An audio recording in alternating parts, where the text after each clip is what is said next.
కూడా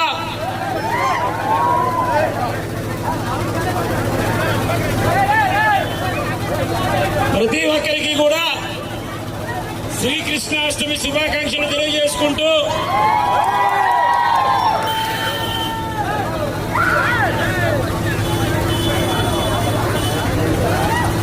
ఈరోజు చాలా సుదినం. ఎందుకు అంటే ఎన్నో ఏళ్ల కళ మన రామచంద్ర యాదవ్ అన్నని చూడాలి, కలవాలని ప్రతి ఒక్క సోదరుడిలోనూ, ప్రతి ఒక్క సోదరిలోనూ, ప్రతి ఒక్క అవ్వలను, ప్రతి ఒక్క తాతలను మా మనవుడు మా దగ్గరికి ఎప్పుడు వస్తాడు, మా బిడ్డ మా దగ్గరికి ఎప్పుడు వస్తాడు, మా అన్న మా దగ్గరికి ఎప్పుడు వస్తాడు, మా తమ్ముడు మా దగ్గరికి ఎప్పుడు వస్తాడని ఎన్నో ఏళ్లుగా వీక్షిస్తున్నాడు.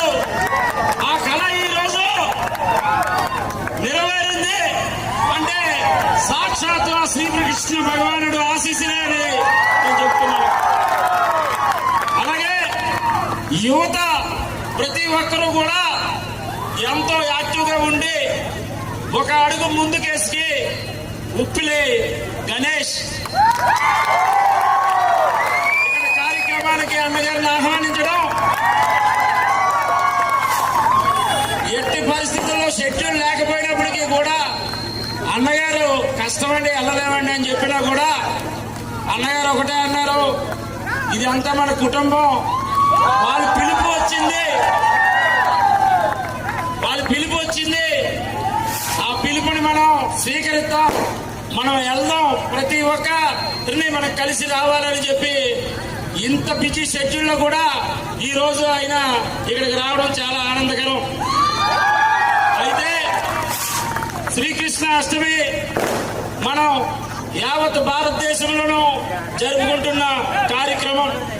శ్రీకృష్ణ అష్టమి అంటే ఒక యాదవులదే కాదు, సమస్త మానవాళిదని కూడా నేను తెలియజేస్తున్నాను. అన్ని సమాజ వర్గాలు కూడా కలిసి ఆ ఆదిదేవుడు శ్రీకృష్ణ భగవానుడిని పూజించుకోవడం ఎంతో అదృష్టం. ఈరోజు ఇక్కడ శ్రీకృష్ణ యూత్ ఇంత ఉన్నప్పటికీ కూడా చుట్టుపక్కల నుంచి బీసీ, ఎస్సీ, ఎస్టీ, మైనార్టీ సోదరులు కూడా దీంట్లో పాల్గొనడం చాలా ఆనందకరమైన విషయం. అలాంటి శ్రీకృష్ణ అష్టమి వేడుకల్లో నన్ను కూడా భాగస్వామి